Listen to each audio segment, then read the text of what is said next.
Good evening. So, now we will discuss Kuntaka's theory of Vakrokti.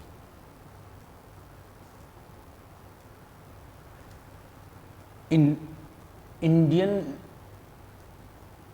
aesthetics, importantly, there are 6 theories. The first theory is the theory of Ras, which was propounded by Bharat in his Natya Shastra. Then second theory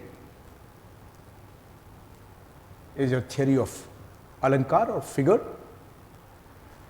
It was propounded by Bhama in his text Kavya Alankar in 6th century. And the third important theory is the theory of Riti, which is the theory of diction. Sometimes it is also considered as theory of style, but because it all deals with the creative use of language or the phrasal organization, so it is considered as theory of phrasal organization or diction. It was propounded in 8th century. In 9th century, we have Anandvarsan theory of Dhwani, which was propounded in his text Dhwanyalok. Then we have Kuntaka's theory of Vakrokti, oblique expression, obliquity, and next is theory of Ochit by Kshemendra in his treatise Ochit Vichar Charcha.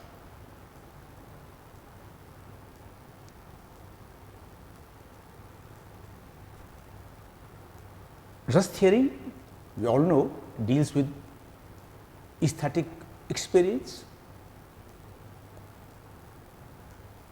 Alankar theory, of course, dealing with figures. Then, as I told you, Riti theory, it deals with phrasal organization, and then theory of suggested meaning by Anandvardhan.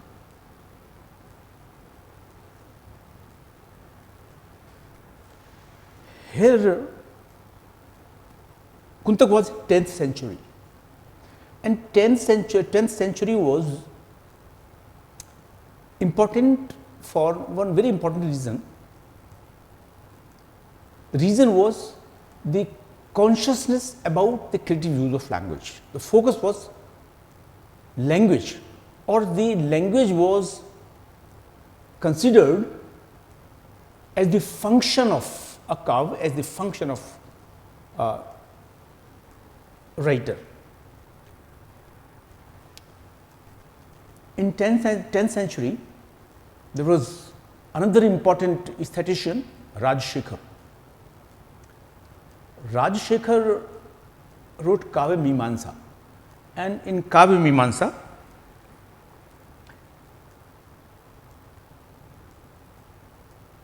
there is an episode where Brihaspati is discussing Kavya with his disciples. Disciples request the teacher, Brihaspati, to define what Kavya Purush is. So, when I say Kavya Purush or say Kavya, I mean a literary composition. Brihaspati defines Kavya Purush as the son of goddess Saraswati, and its body is Shabd and Earth, word and its meaning. And then he talks about language, Sanskrit is his mouth. So, here Sanskrit does not mean only Sanskrit. Sanskrit means any chaste language, the language of literature. And so, that is the mouth of Kavya Purush. Dialect, Prakrit, that is the arms of Kavya Purush. Then we have Apabhransh, the language of tribals, common people, and then Vaikhri, the language of illiterate people. So, this is how the focus was on language in Kavya Purush. He does not talk about soul. That is very important to note here, that he does not talk about soul of Kavya Purush in his discussion. And the reason is because soul is very fluid. And I think because of that reason, Bharat says it's the ras, that is the soul of Kavya Purush or Kavya,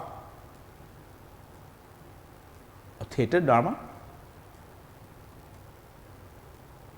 Bhama says it's Alankar, which is the soul of Kavya. Vaman says it's Riti. Anandvardhan says it's Dhwani. And Kuntaka says, as it is evidently seen in it's the title of the text, that is Kavya, that is Vakrokti Jivitam. So, here Vakrita, oblique expression, strikingness of language, that is the soul of Kavya.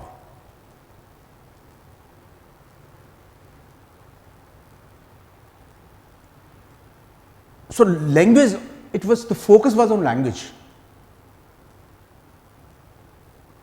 Anandvardhan was also using, so there is a similarity between the use of paraphernalia of Vakrokti and that of Dhwani, it is common, but he was focusing on meaning, but here it was not meaning, rather on the creative use of language, that was important.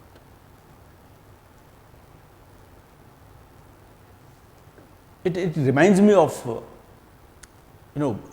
one couplet of Ghalib.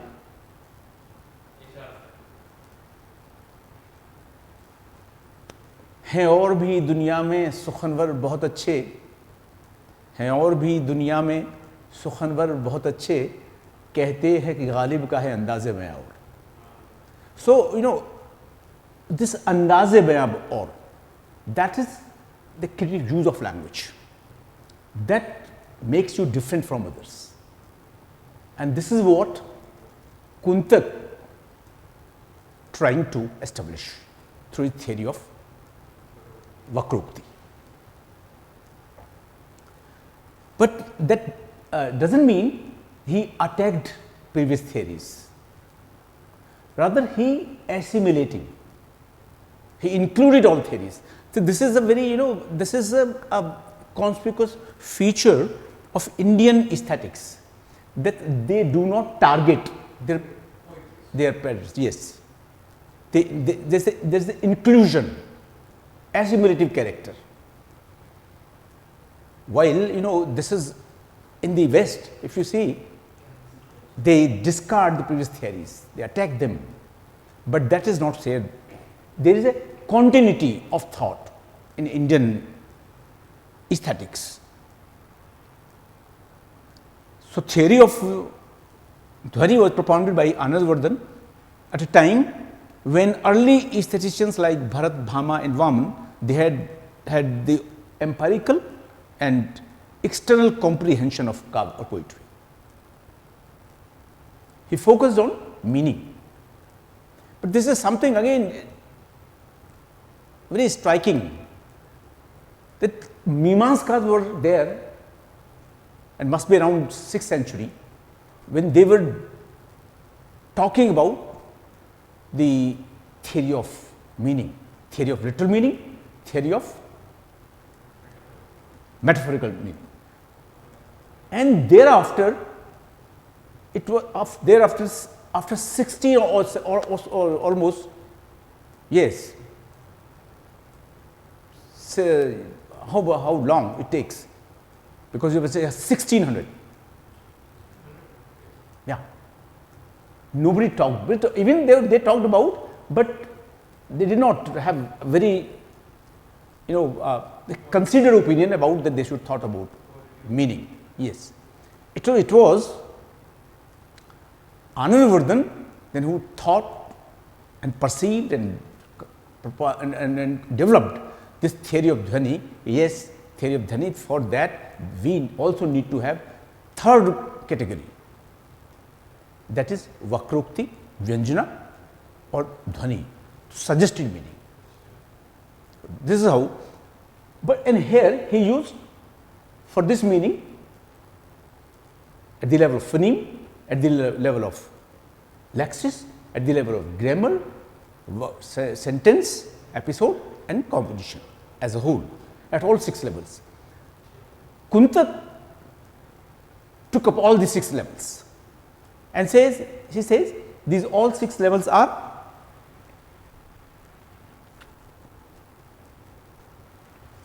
the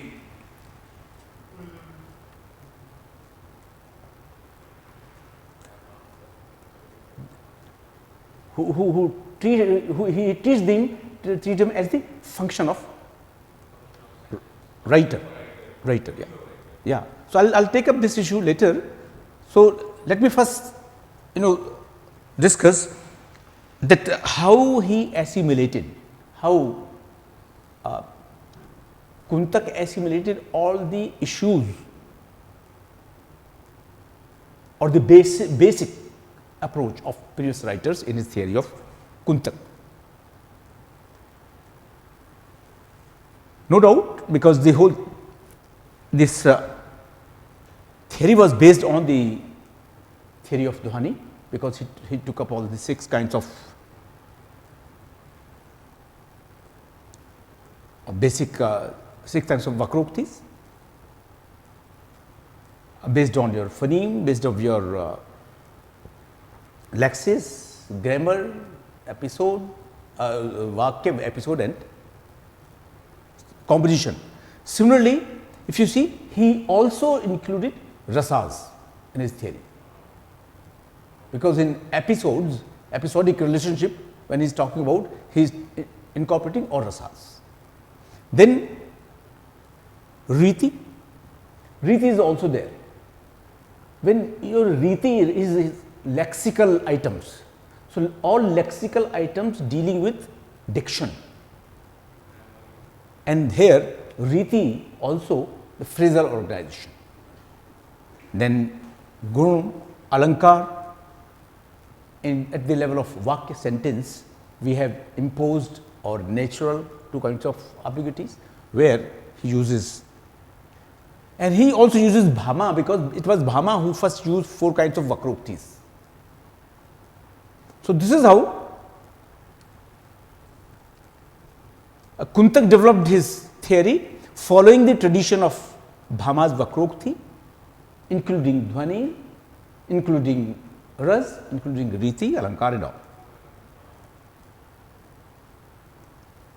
Now, second important now ask is, which comes to mind is, what is Vakrokti? So, to understand Vakrokti, first we need to divide this word. Vakr plus ukti. Vakr means strikingness, deviation, and ukti means speech. Or if you extend this meaning, it is a creative use of language. So, you are what you speak. This is how he builds up his theory. A person is known by the language he uses. So, here he says, so we are not so much conscious about use of language. If you count how many times you use creative words every day, you will not be able to count because you don't use. We are not conscious. We are conscious about this creative use of language only when we people for the first time, second time and all, in order to impress others, to create an impression. Otherwise, we are not conscious about the creative use of language. Similar happens, so he says that is in life, and that is why our relations becomes dry. We could not exhibit our interest, our warmth, our emotional disposition through creative use of language. So, Vakr here means striking, creative, oblique use of language or speech,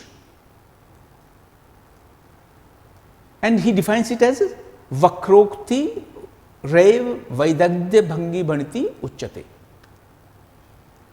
So, that is a very important definition of Vakrokti given by Kuntaka in his Vakrokti Jivitam. Vakrokti, again also you must know the meaning of this Vakrokti Jivitam also. Vakr, same creative use, oblique, speech, ukti, and Vakrokti Jivitam. Jivitam is life. So, Vakrita is the life of a kavya. So, creative use of language. So, Vakrokti is a unique mode of expression which depends on what? Vakrokti on Bhaniti. Vakrokti Rev Vaidagdya Bhangi Bhaniti Uchyate. So, here we have Vakrokti, we have Bhaniti, we have Vaidagdya or Kavi Kaushal. So, Bhaniti has a peculiar turn impregnated with a certain charm. The charm given to it by Vaidagdya. Vaidagdya, Kavi Kaushal, the skill of the writer. So, here he is also focusing on the skill of the writer, function of the writer, function of the creative writer. And to him, Vakrokti means the whole composition, the whole literary composition. He says that it is an indispensable character in the texture of kavya or literature or poetry. It is a striking mode of speech. It is the result of a talented poet, or in other words, it depends upon kavi vyapar, creative faculty, creative endeavor.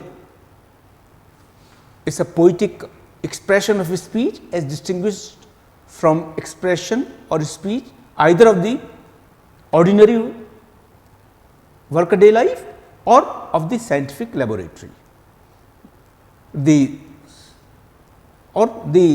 scholastic classroom and the philosophical textbook. It is also recognized as the embellishment of the word and its meaning, the physical constituents of poetry.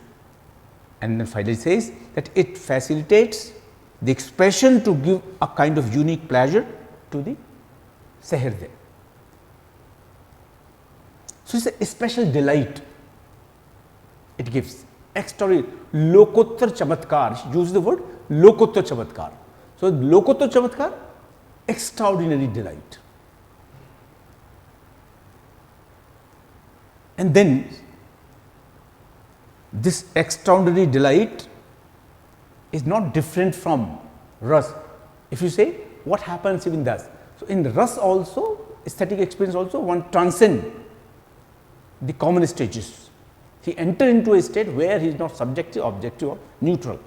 Now, he is using same thing, but here lokottar, which then that is beyond common or worldly pleasure. So, that is not worldly pleasure, it is extraordinary, or you can understand it as sublime experience. As Longinus says in his theory of sublimity, that it is a this the sublime experience is caused by the grandeur of thought, then capacity for strong emotion, nobility of diction, then use of metaphors and composition as a whole.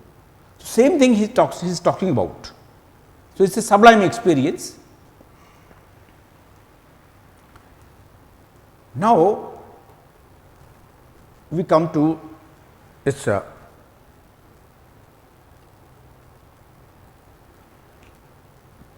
types of Vakritas.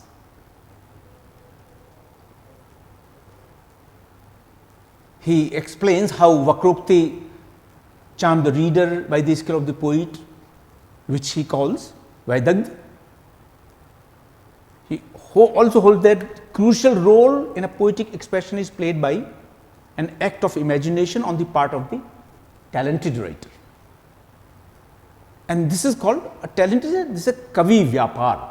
He calls it Kavi Vyapar. So, here in Vakrita there is a primacy of the skill of the poet, primacy of the function of the poet.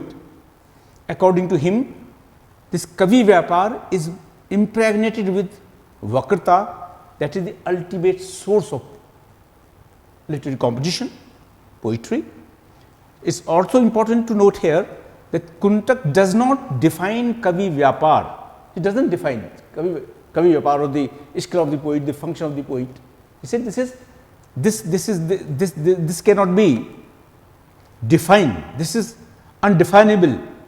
However, he analyzes it elaborately and classified the functions as Vakritas according to the sources of the exposure of Dhwani.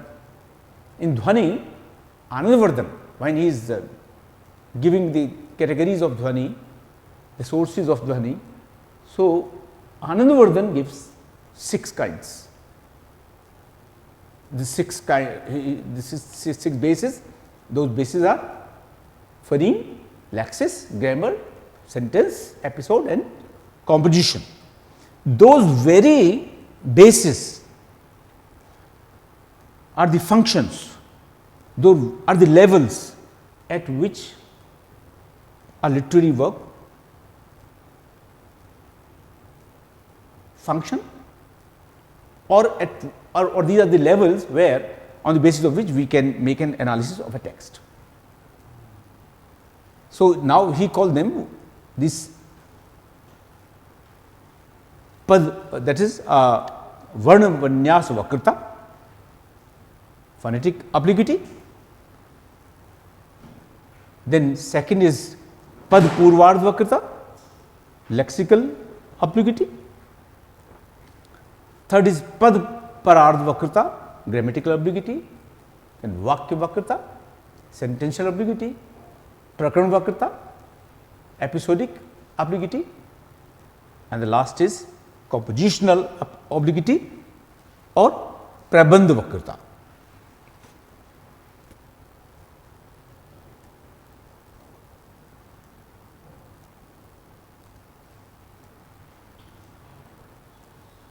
So, now let us come to the first one, that is Varna Vinyas Vakrita, phonetic obliquity. Generally, we do not respond to this kind of use of phonemes, but they are soul of a kavya,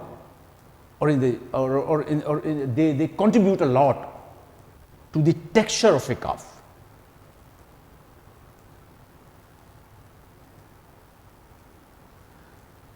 If you read a text, you would find a writer uses them as use of arrangement of phonemes or consonant sounds,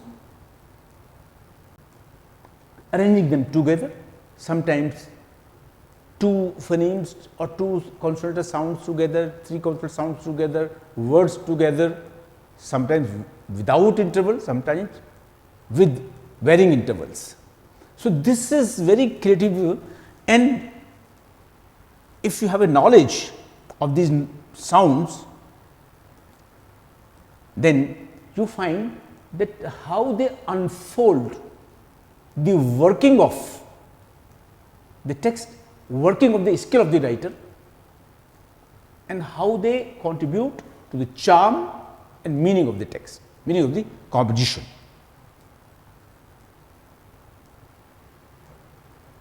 Let me give you one example from that there on the screen, and this example is from Dr. Foster's.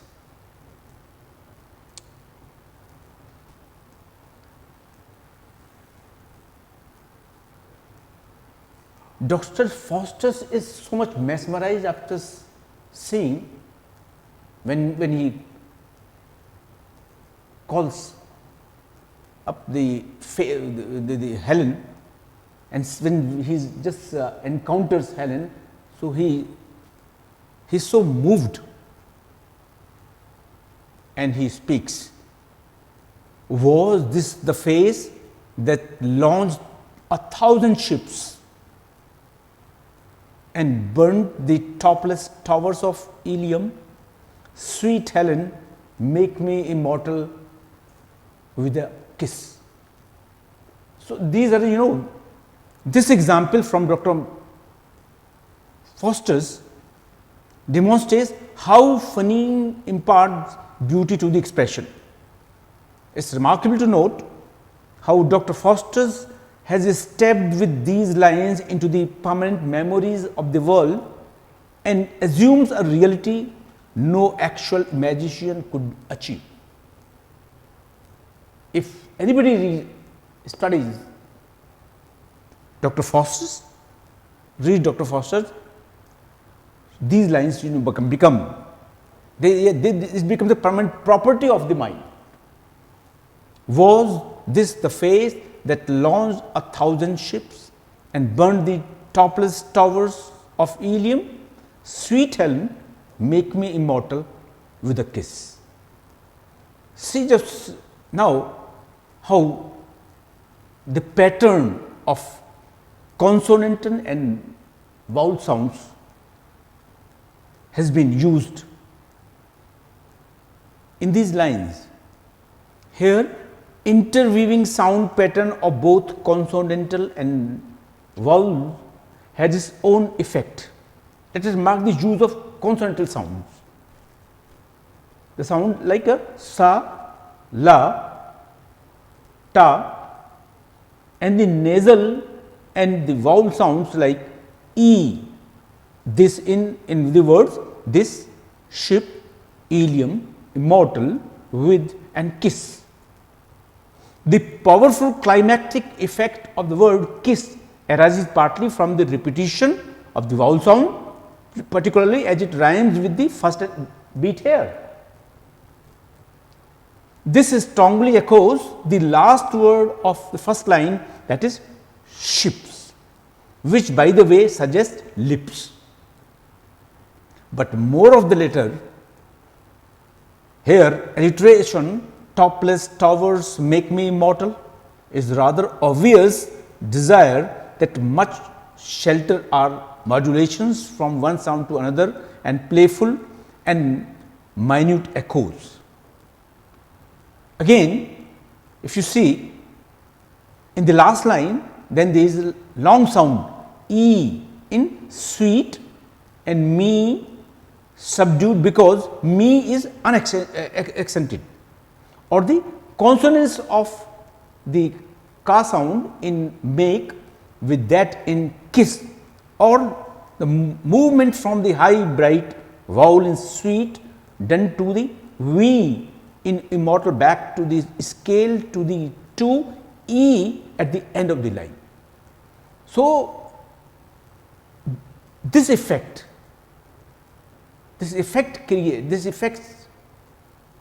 become the permanent property. It permanently move the mind of the reader. Once the reader gives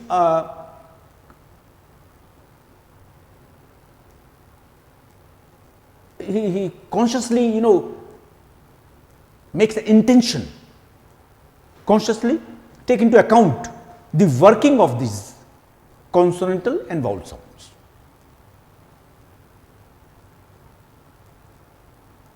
There is one more poem. If you read poem, this poem is by Coleridge.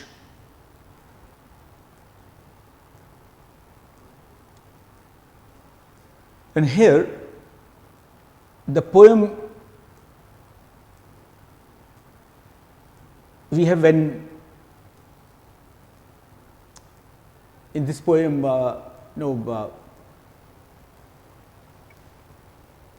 the two friends are going to attend a marriage party.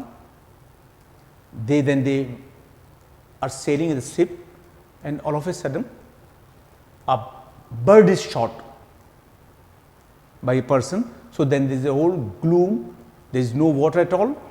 So that is a very pathetic condition, and in that pathetic condition, now Coleridge makes use of sounds, vowel sounds and consonant sounds. See how it out? The fair breeze blew, the white foam flew, the furrow followed free, we were the first that ever burst into that silent sea. Down dropped the breeze, the sails dropped down, it was said as said could be. It's not there, I think it's not there, because there was no space. So here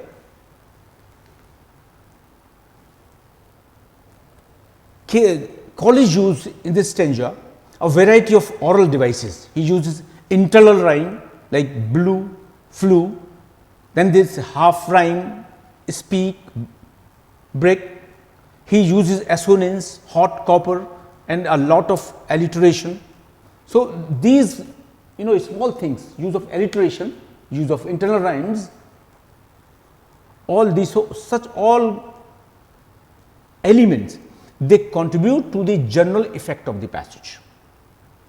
So this how, so when we study a text generally, so we need to understand, though of course for understanding phonetic ambiguity we need to train ourselves. We need to be equipped with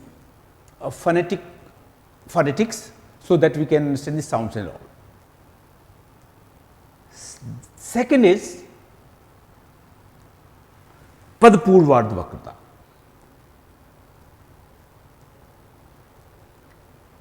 That is lexical obliquity. Dictional properties. What Vaman in his theory of Riti says as a phrasal organization. Phrasal organization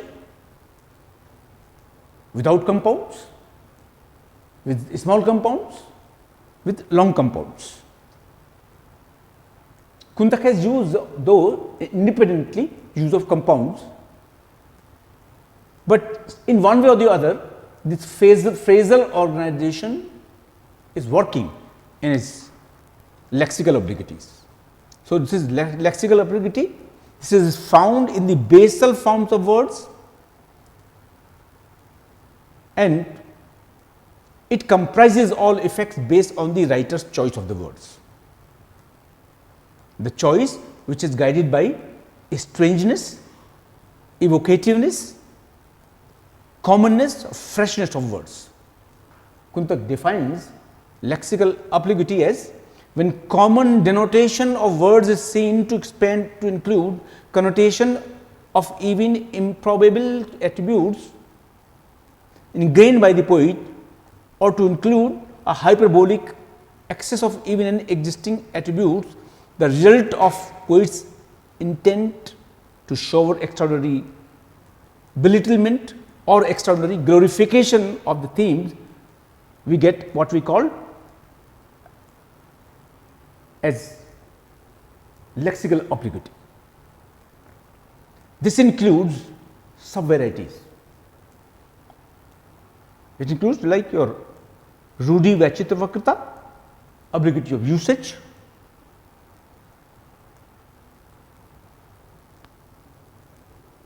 Mimamsaka and not Mimamsaka, but Bhartrihari. Bhartrihari has enumerated 14 contextual factors in order to understand the meaning. There are 14 associations, 14 factors which help us to understand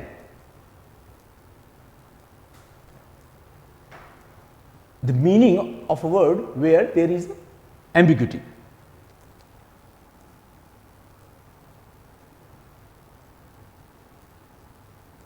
Then we have Paryaya Vakrita, ambiguity of synonym, Upchar Vakrita, ambiguity of transference, Visheshan Vakrita, ambiguity of adjective, Samvriti Vakrita, ambiguity of concealment when we use pronouns, Vritti Vakrita, ambiguity of indeclinable, Ling Vachitra Vakrita, ambiguity of gender, then Kriya Vachitra Vakrita, ambiguity of word.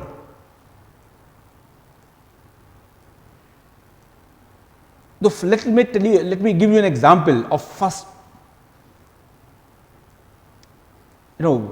where when the usual meaning of word is gone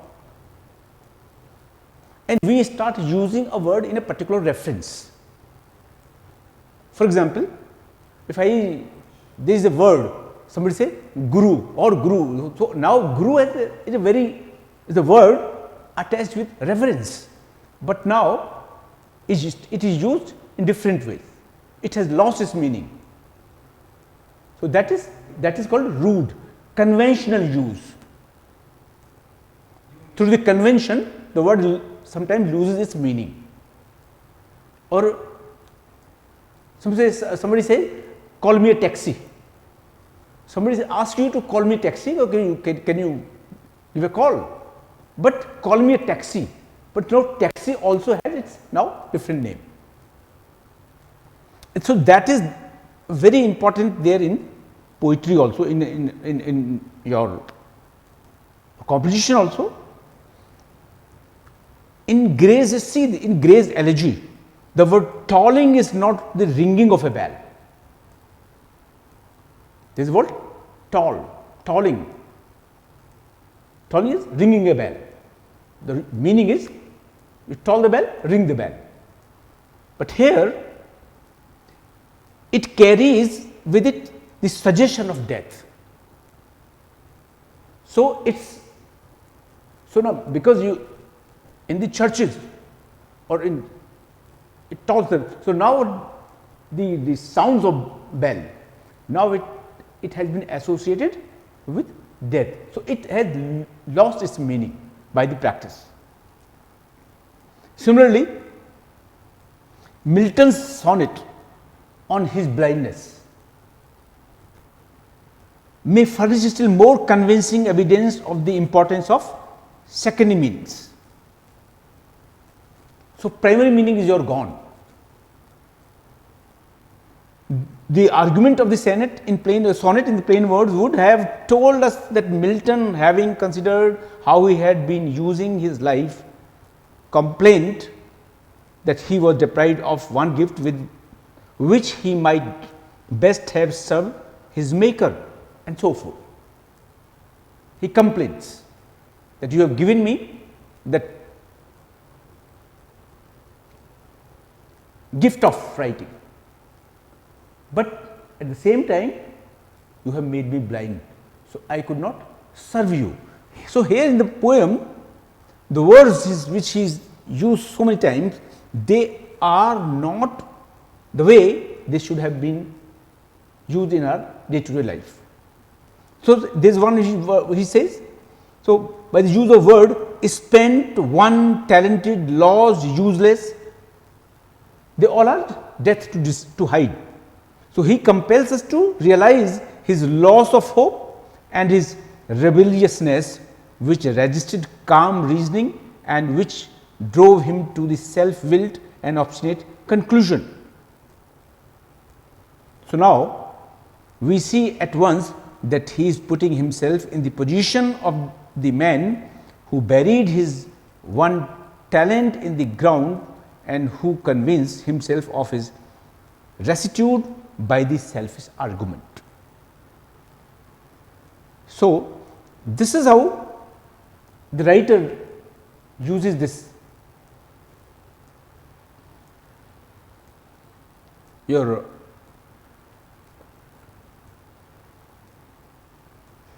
lexical items conventionally. Then there is the poem of Shakespeare's sonnet, and this sonnet defining sleep. So, when he defines sleep, so he is using such words which could define a sleep. He is using the qualities. So, you say, what is more gentle than a wind in summer? Then he say, what is more soothing than the pretty hummer?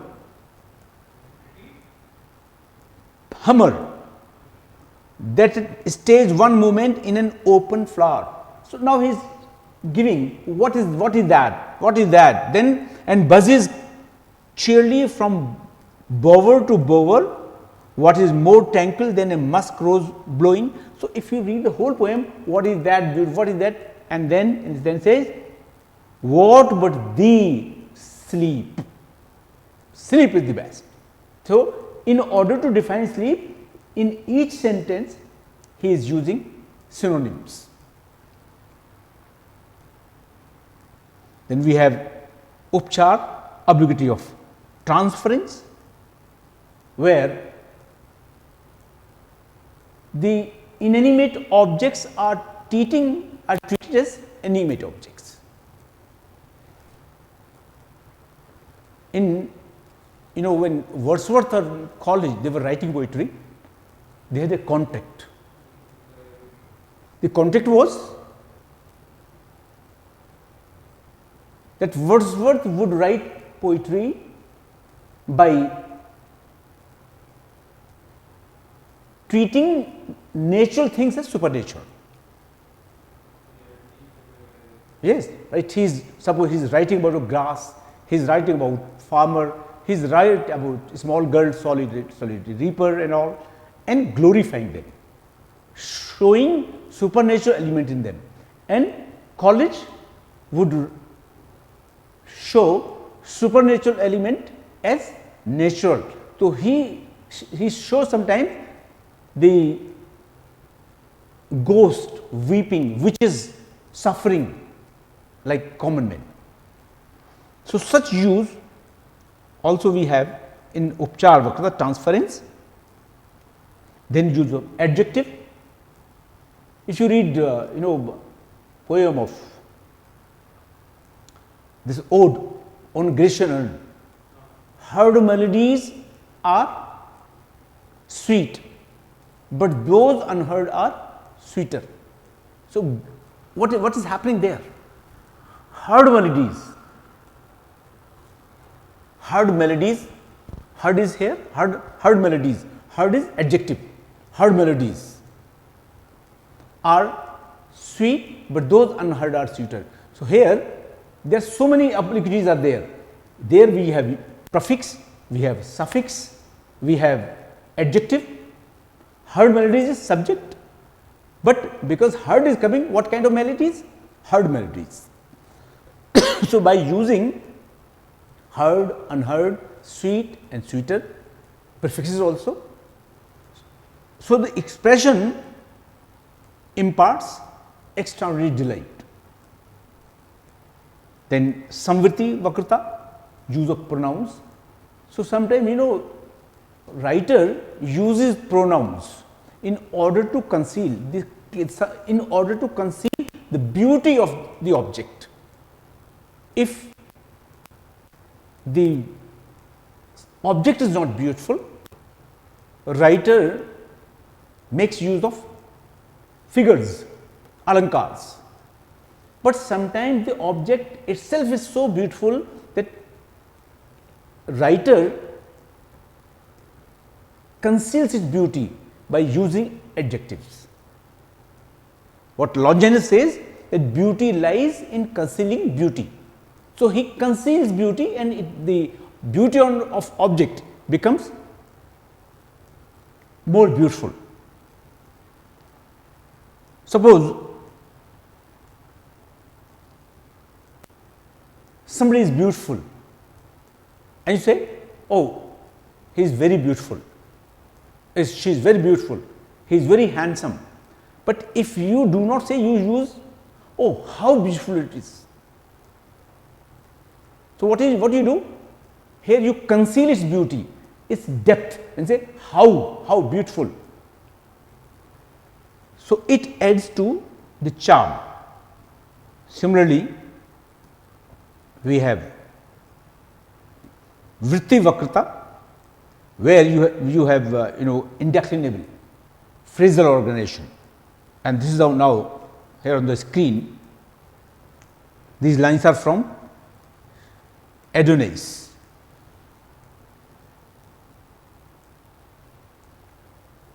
Keats was unreasonably attacked by his critics.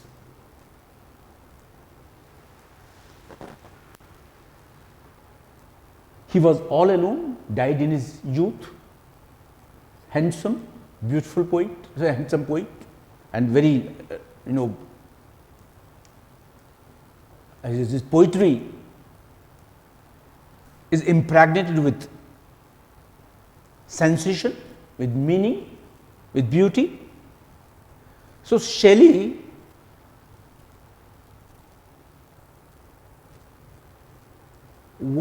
in Adonis tries to unfold, describe the state of Keats, his position of Keats, how he was, how he felt. So, he says that he was of that crew, he came the last, neglected and apart, a herd abandoned, deer struck by the hunter's dart.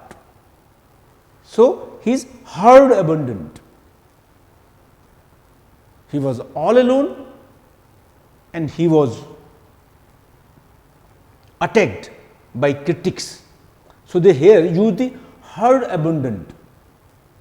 It unfolds, it unlocks the state of Keats, unlocks the beauty of expression.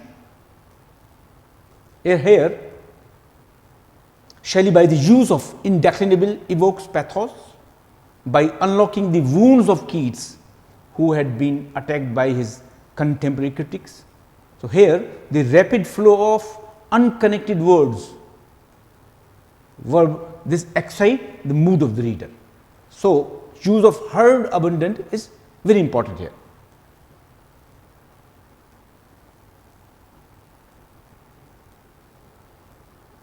Then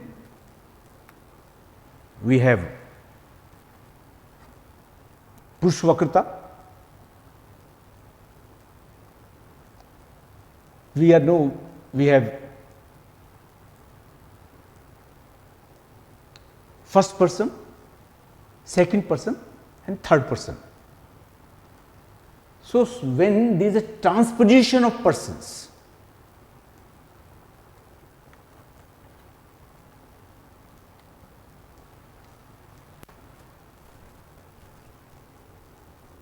transposition of tense, transposition of case, transposition of number, then we have this grammatical obliquity.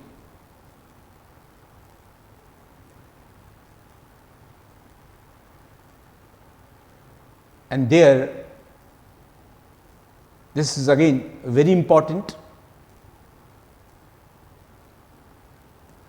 Kuntaka says that sometimes the writer is guided by the consideration of special tense, case, number, person, voice, prefix, suffix and particle. He discusses these various sources in his treatment of Vakrokti in the inflectional forms of substantivatives.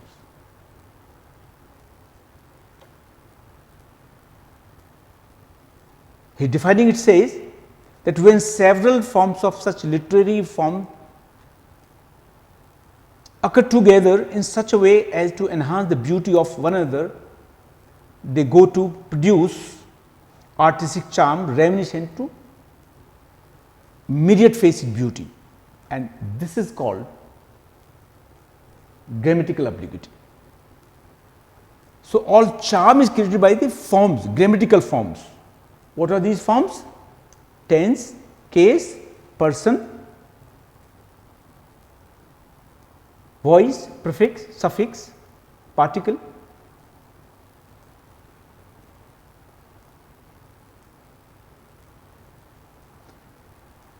And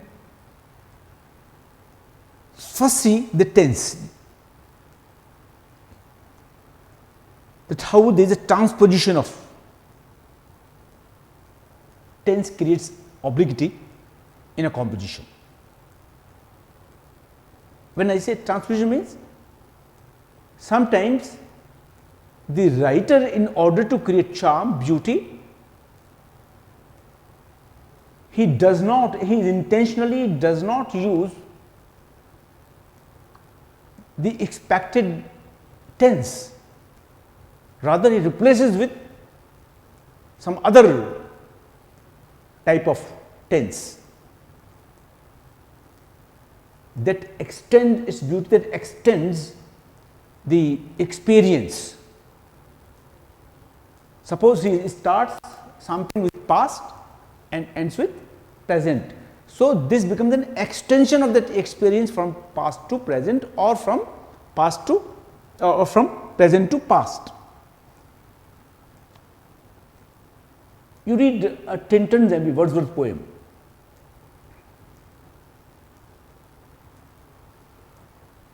And that poem is, for nature then the coarser pleasure of my boyish days and their glad animal movements all gone by, to me was all in all. I cannot paint what then I was. This sounding cataract haunted me like a passion, the tall rock, the mountain and the deep and gloomy wood, their colors and their forms were then to me an appetite, a feeling and a love that had no need of a remoter charm by thought supplied, nor any interest unborrowed from the eye. That time is past. So, he gives a long account of the past, that this is how this was life, but now he says then in the last sentence is, oh, that time is past. So, he stretches all past experience to the present just by transposing this tense, the whole past tense which has been described, elaborated, in the end it becomes present. So, Wordsworth here gives a contrast that experienced in his two visits to Wye River. Here he recalls his past experience of this place and compares to that of the present. This account of the past, which is presented by the device of the obliquity of tense, transposition of tense, transport the reader to the past, and that once had acted as a stimulus for the poet. One cannot notice such experiences in Wordsworth poetry right from his small lyrics like Solitary Reaper, 3 years she grew, Sun and Shower. So, they are poems. In the poem 3 years she grew, sun and shower, again this is a story of a girl where nature thinks to adopt this girl, to nourish this girl, to look after this girl, and she imagines, nature imagines that that girl will grow and she would look after. The whole poem is in the present, when nature is planning, making a plan, how she will grow that girl. But all of a sudden, towards the last sentence, poet says, oh, but she dies and left me to this heath and calm and all. So whole path, so he thought, he was taking into account the past experience, the past plans about growing that girl, but immediately that falls in the present where the girl is no more. So the past again meets the present. So there is an extension of past experience into the present one, that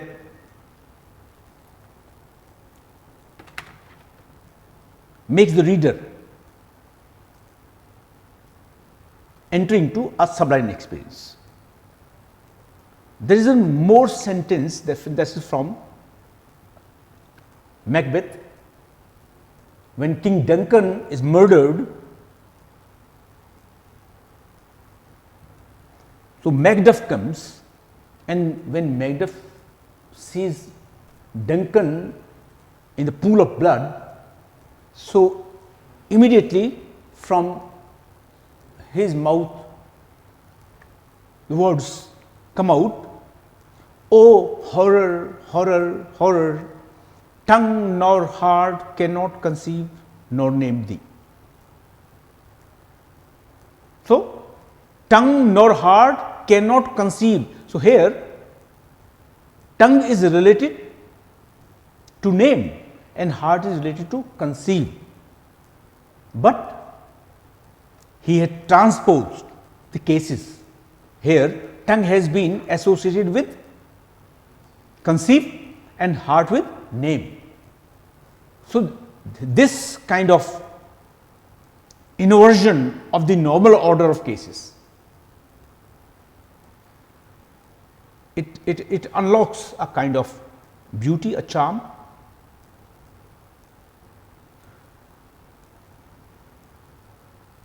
Similarly, we have Karak Vakrita or obliquity of case. So this was the obliquity of case.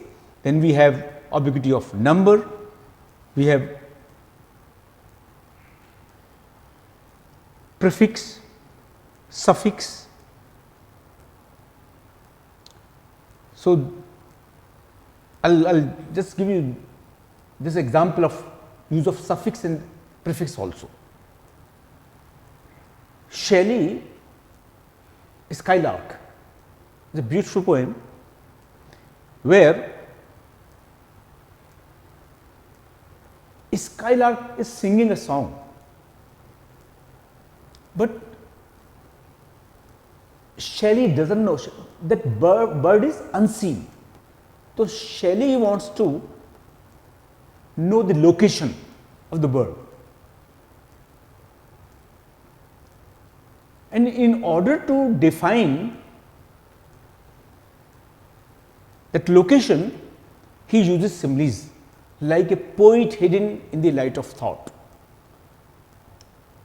So as writer is present in the text, though unseen. Similarly, that Skylark is unseen, but its presence is felt by its song. In one of the stanza, he says, like a rose embowered in its own green leaves, by warm wind deflowered, till the scent it gives.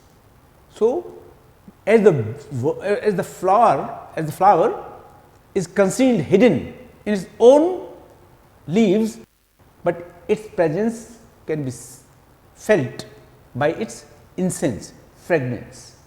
So similarly, so here embowered, the word is bower, and here he is using M, EMM as a prefix, embowered, and then embowered ed as suffix. So, by using prefix and suffix, he makes this word where embowered, and this is how he concealed he hides skylar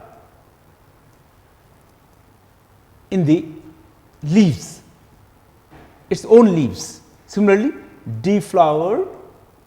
So, as deflowered, the flower is also seen, the presence of flower is there because of its incense, fragrance. So, by using here prefix and suffix, Shelley transforms the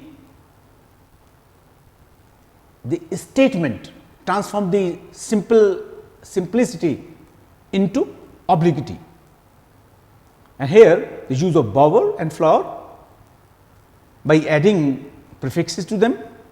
So,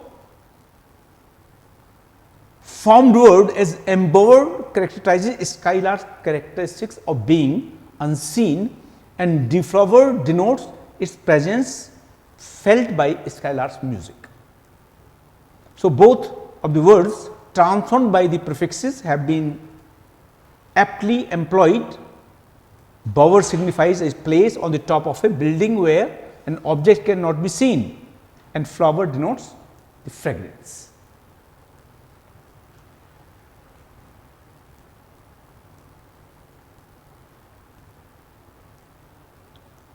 Then next is Nipat Vakrata. This is again very important, very small things.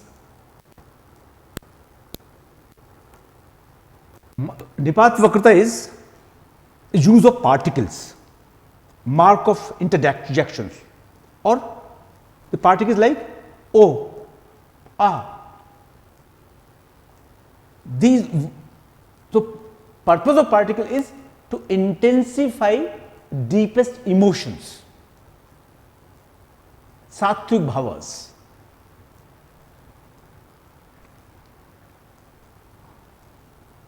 This is a poem by Shelley,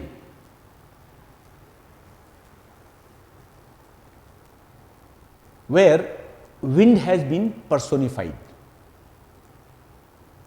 Shelley says, "O wind,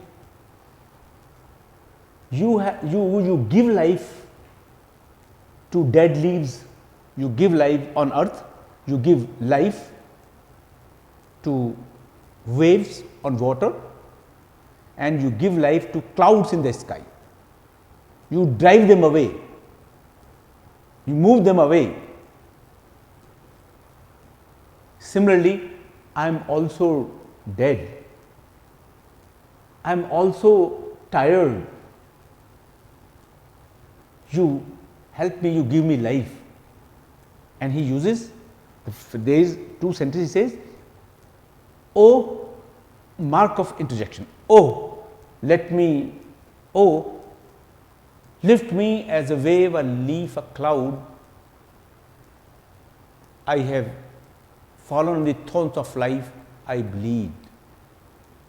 So, here the use of mark of interjection, here use of particles like, "Oh, lift me as a wave, a leaf, a cloud." It adds to the charm of the poem.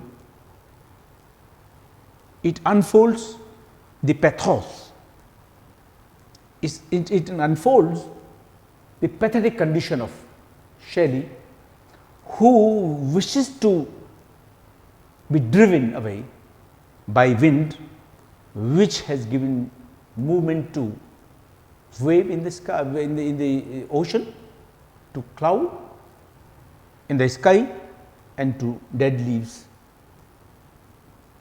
in or dead leaf on earth. The next level of Vakrata is Vakya Vakrata. sentential ambiguity. Sentence is the complete unit which gives meaning, full context. Therefore, this Vakya Vakrita, this is it's also known as the ambiguity of context.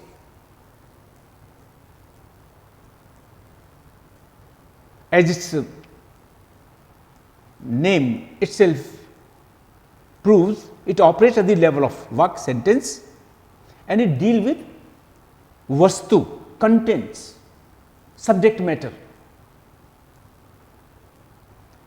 And defining, so there are two kinds of Vakritas: Sahaj Vakrita, that is natural use of language, or number 2, imposed Ahariya Vakrita, where we use figures of speech. For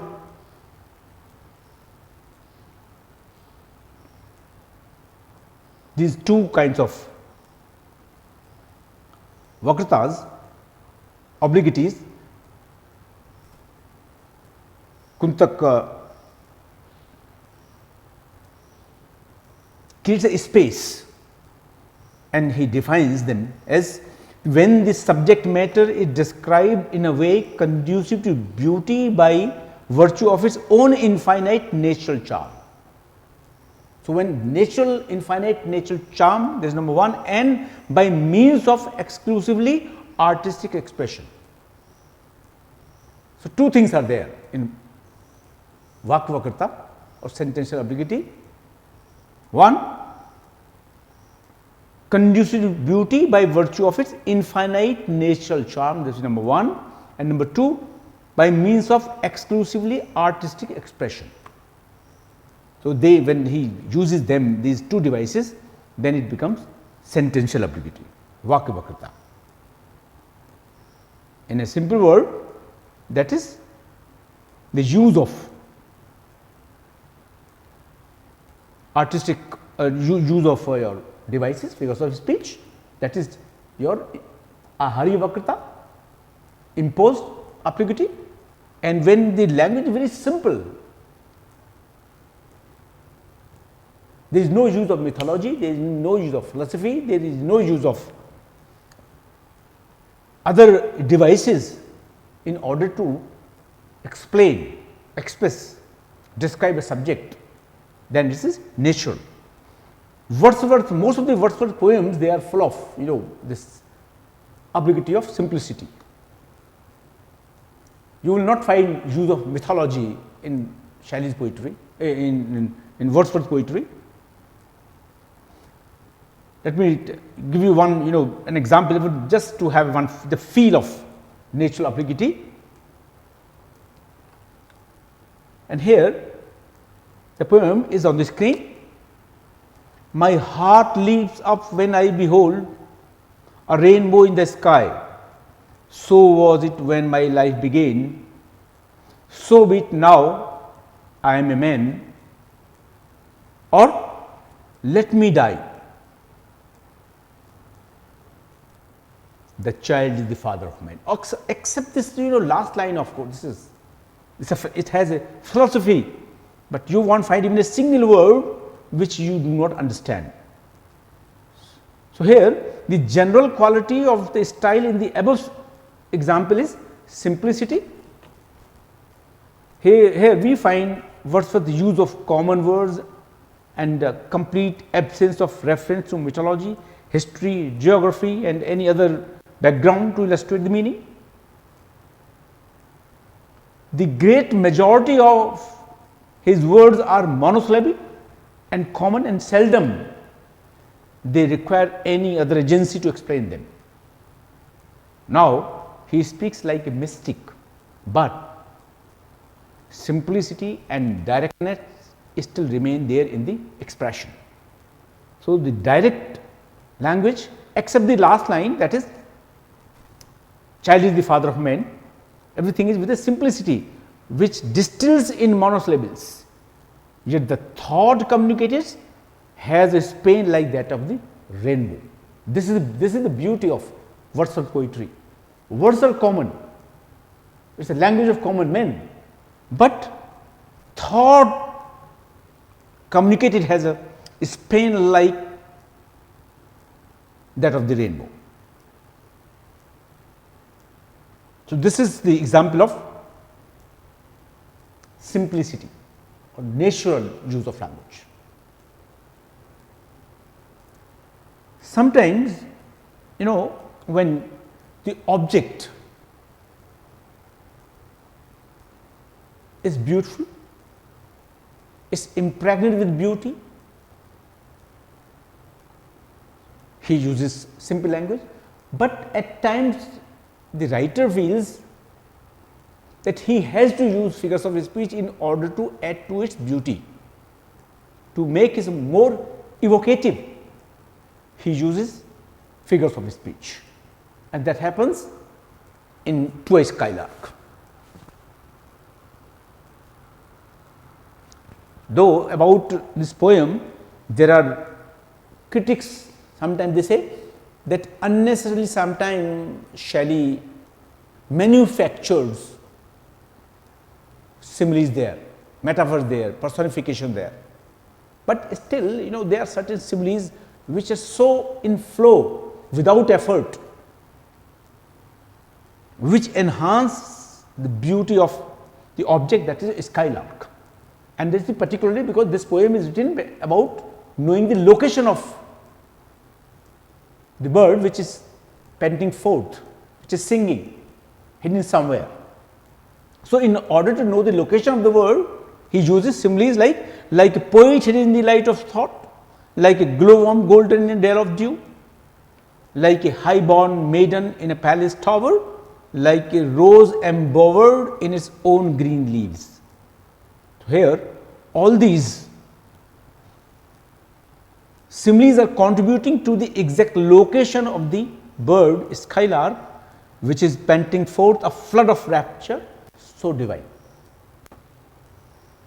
So, this is here the use of ahariya vakrata or imposed obliquity.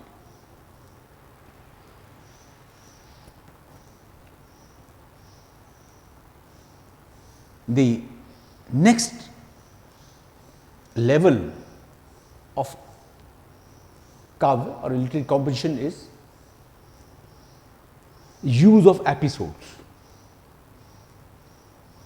or obliquity of episodes, incidents.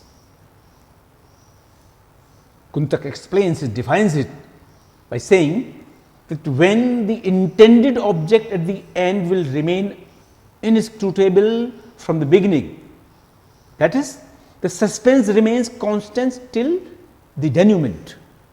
The unique and boundless poetic style underlying it all should be regarded as the poetic beauty of an episode. So, here he means to say that the writer, overwhelmed with the zest of creation, enters, sometimes creates an alluring charm in the subject. So, this is at this level is the level of episodic obliquity. When we are talking about your lexical items, we are talking about your phonetic items, then grammatical items, then on the fourth was your sentential items. We can use them on the, we can use these obliquities, we can see these obliquities even in the small poems and bigger poems, the plays, dramatic poems, narrative poems.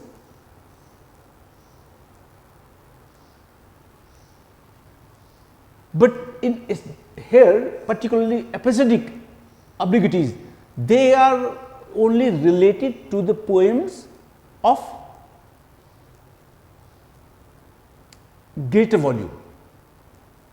Like this obliquity can be applied to a play, applied to a long narrative poem, long dramatic poem, this is not applied to a small scale poem. You cannot apply this to sonnets, lyrics, odes. Such forms of poetry you cannot apply, because this ambiguity needs where episodes can be used. So, episodes are used in novels, in short stories, in dramatic poems, narrative poems. So, this is applied for such poems and plays, short stories, in order to analyze them by using these obliquities. So, here he gives some varieties. Kuntaka gives some varieties of this ambiguity, and this is prakaran upkarya upkarak bhav vakrta, obliquity of episodic relationship. When there is organic whole, one episode is related to another with a kind of suspense. You read one stanza and you feel what's happened. The suspense is there that grips your interest. If you read Matthew Arnold's dramatic poems, narrative poems, if you read Shelley's Elegy, you read Keats, even odes and narrative poems, then you can very well understand how they are important, how they are useful. So, there needs to be organic whole. Then Vishisht Prakaran Vakrta, obliquity of particular event and episode.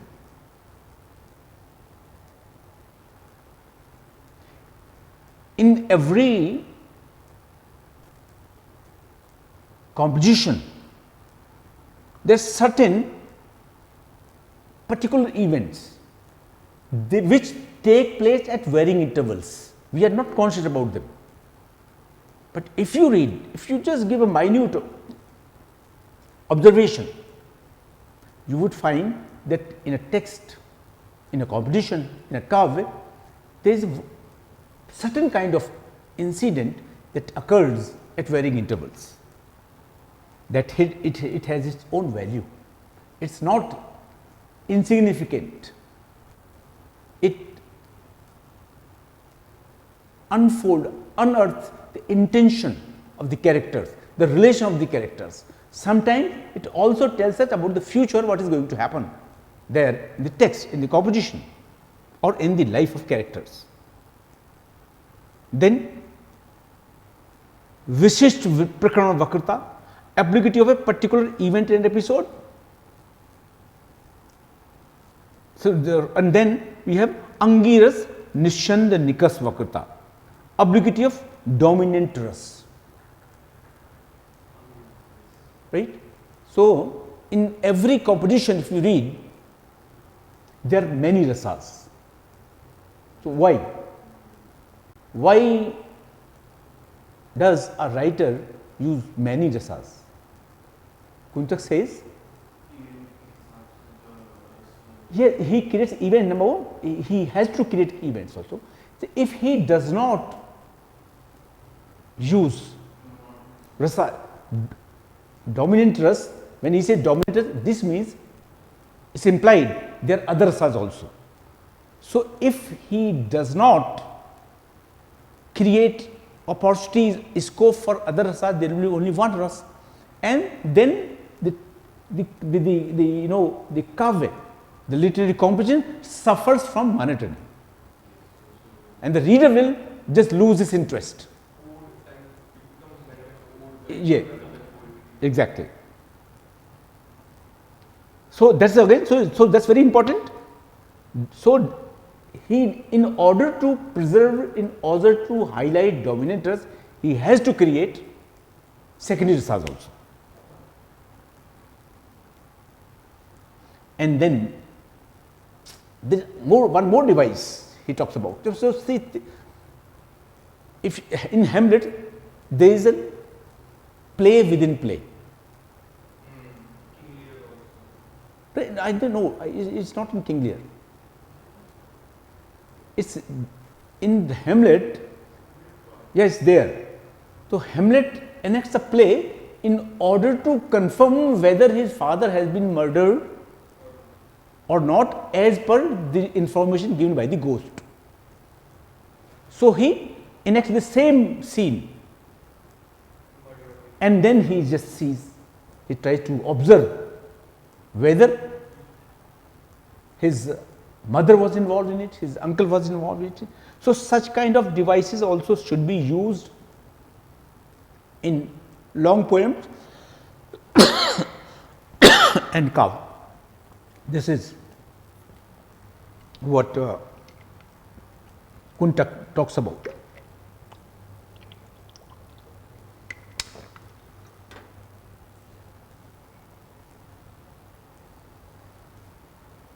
Then last one is last of this this episodic obliquity, that is Sandhi Vinvesh Vakrata, obliquity of juncture. So, she talks about 5 kinds of junctures, sandhis, and they help us to bind the whole composition as whole. So, this obliquity of juncture that includes different stages or junctures which takes place in a curve. So, we can define it as a combination of different phases of main action with its subsidiaries. In other words, we may say that it marks the division of the dramatic actions. It is generally held that the formation of junctures depends upon different stages of action, that is commencement, endeavor, prospect of success, certainty of success and attainment. In Indian tradition, we call them as Mukh Sandhi, that is commencement. The second is Pratimukh Sandhi, that is endeavor. Then we have Sandhi Vinvesh. So, this is how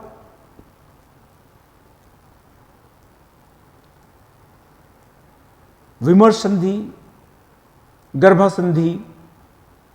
So, by using these 5 kinds of sandhis, Kuntaka says that the writer uses them in order to create a whole.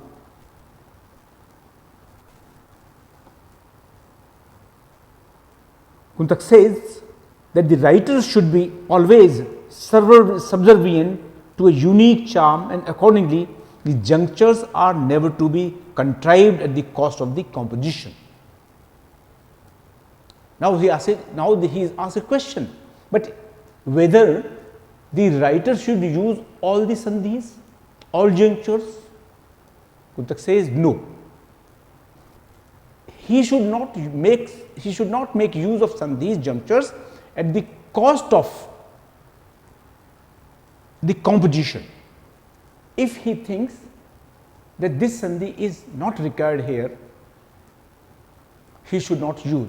So, for every Vakrokti, he says these are certain parameters, but these are not finalities. If writer thinks that by using them as a technical devices, mechanical devices, it harms the flow of composition, it harms the charm of the composition, then writer is free to use his own way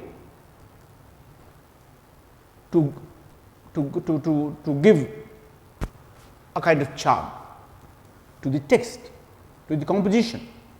So it's exactly, if you read a book on research methodology. So every time this MLA handbook, you will find now I think this is 10th or 11th or 12th edition. There are just minor changes they make and new edition comes.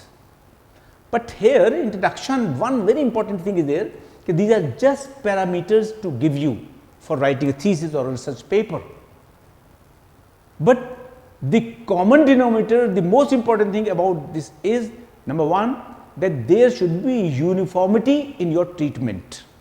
While you are writing, you are using methodology, there should be a uniformity, and whatever your guide says, that is final. Similar happen there. So these sandhis have been given, but if writer thinks by using them they can be detrimental to a composition, so writers should not use them.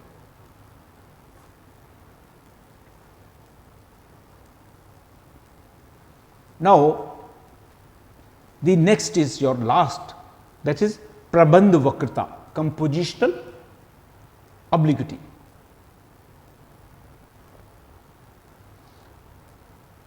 Is the last function of Kavi Vyapar, and this Vakrita is said to bear the combined complex of all phonetic, lexical, grammatical, sentential and episodic obliquities, all are there. However, he classifies them, he has a division of this also, and the first division is Rasantar Vakrita. So here in episodic obliquities he talks about dominant ras, right. Now he clarifies there in your Prabandh Vakrita, composition obliquity, that there should be Rasantar. So ras is the soul, ras is the essence of a composition, so there should be many rasas.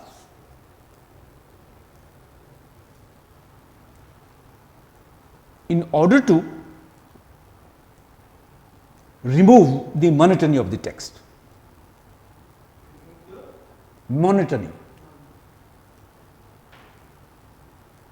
So the poet, in order to prevent the monotony of expression, alters the determined rasas by changing the events.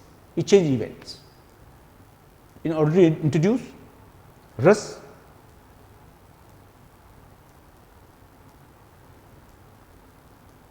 and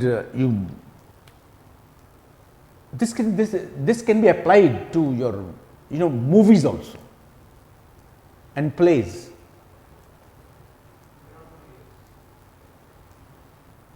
So we all know purpose of Vakrokti is that if you are equipped with tools, you can appreciate a text, you can appreciate art form. Other you go to movie, you watch a movie, you say, oh, it's beautiful, but what are those variants? Yes, you cannot as a trained person you cannot appreciate.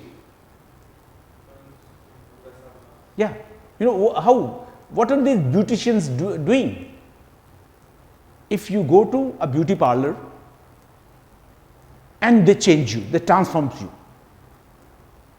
you say, oh, everybody will say, oh, looking so handsome, but they cannot tell you, they cannot pinpoint what they have done, what are the changes they have made, because they are not trained. But once they know what they are trained, then they can appreciate, oh, how that this is the change, these are the tools they have used and made a change in your personality.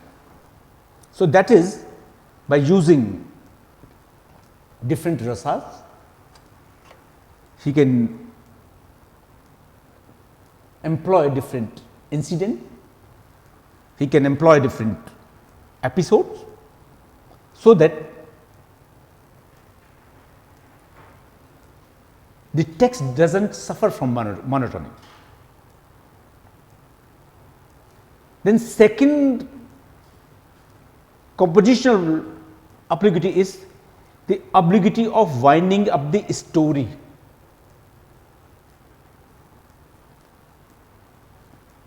It deals with the writer to the particular part of the source for the purpose of is achieving the intended end in a literary composition.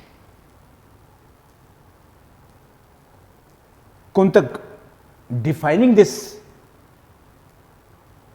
obliquity, says that when a poet, in order to give up the insipidity of the later part, winds up the story with a particular episode of the source story, which determines matchlessly character of the protagonist, we have this sub-variety of prabandh vakrata or compositional obliquity. This is the poem Prometheus Unbound by Matthew Arnold, right? And there are also other characters, particularly if you read his narrative poetry, you will find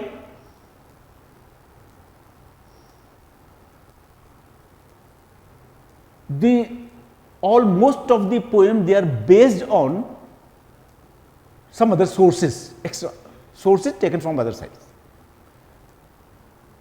But as soon as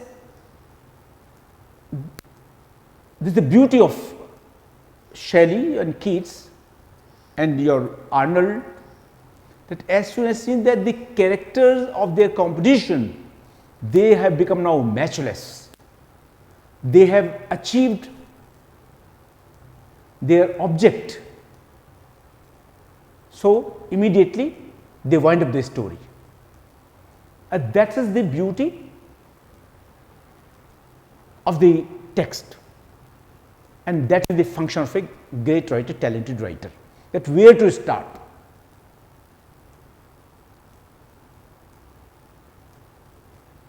I read a a book by Lemert about creative writings, and she also tells, that brevity is the soul of a composition. So, with brevity she tells it in different ways, that when to stop or when to say, when not to say. In a literary composition, so many things are expressed and said, but many things are conveyed by not saying. That's the art, that's the talent of a writer. And Kuntaka is now referring to that. So, even if you write a letter, it's so long, and then immediately after writing that, oh, I missed that, then you write PS, postscript. That because we lack that quality, we lack that strength, that function. But for a writer, this is not permitted. He has to pay attention when and where he has to wind up the story.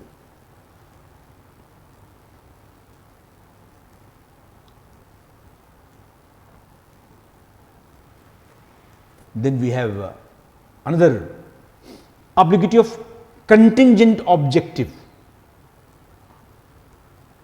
anushangik phal vakrata, contingent objective. Suppose a writer, a writer is given an assignment. The writer, the character has to achieve its objective, but sometimes it so happens the character achieves its objective along with contingent objective, which was not intended. So, then such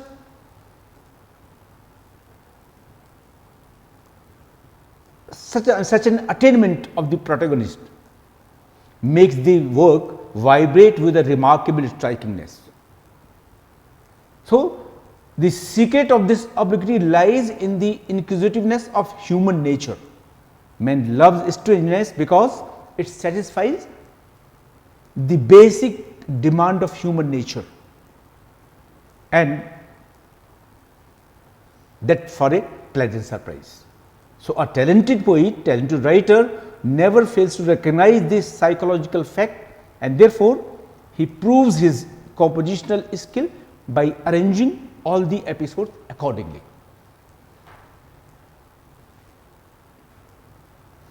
Then he comes to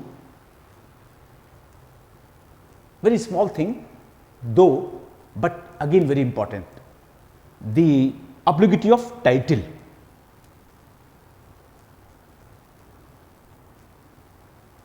Many times we are not conscious about the title, but title is also very important. Kuntaka says, he considers the title of a carve that it should replete with a kind of obliquity. He holds that sometimes even a symbolic mark or a name of the source story produces remarkable beauty. So, title of the work attracts the reader due to its striking nature, striking meaning. Hence, a great writer entitles his carve on such a way that it vibrates with strikingness, indicating the tilt being given to it. So, it is not just ceremonial act, it is not just to give some kind of very catchy. So, purpose of good title is to unlock the underlying of the soul of the work. It enables the reader to know the main idea of either of the ways, symbolic or literal. So, in a way, it is the skill of the art of the poet which Kuntaka calls Namkaran Vakta or obliquity of title. So, even sometimes just by reading the title, you understand, you come to know about the writer, about the functioning of the writer, skill of the writer. Then the last one, Tulya Katha Vakrokti. There is a theory, anxiety of influence. That means that while we are writing or we have written a text or composition for which we might have read so many things, why might have read so many writers, compositions, and sometimes we are not conscious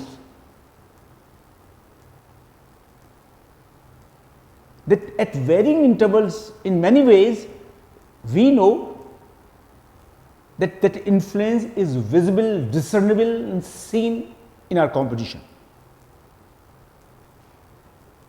So, here he says, but we need to be very conscious that we need to create an originality. There could be the same title, there could be same subject matter, the contents, but so for that we need to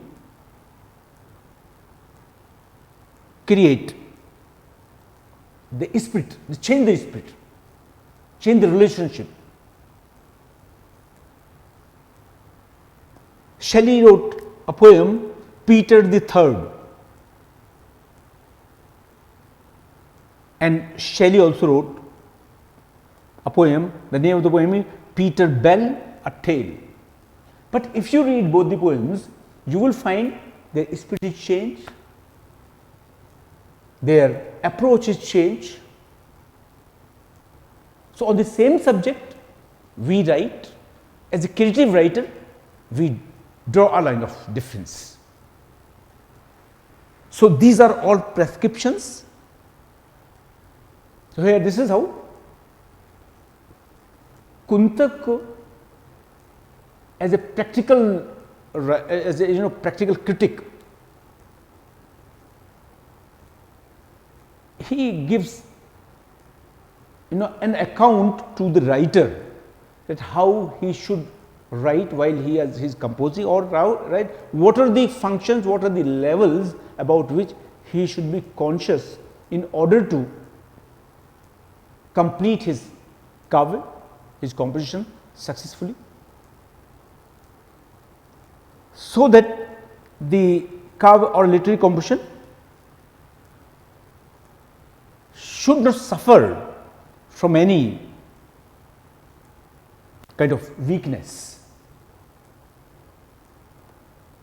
His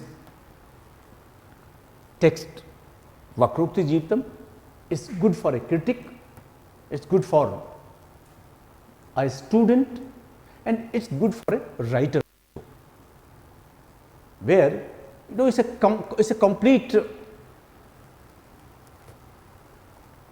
manual for a writer who can have information about how to deal with phoneme, with lexical items, with grammatical items, with sentential or context or contents or subject matter, and then episodes and composition as a whole. So, he includes each and everything with the help of which are very good for a creative writer or critic or for a student to make an analysis of a text. So, this is an account of Vakrokti Jeevitam, this is an account of the theory of Vakrokti propounded by Kuntaka. Thank you very much.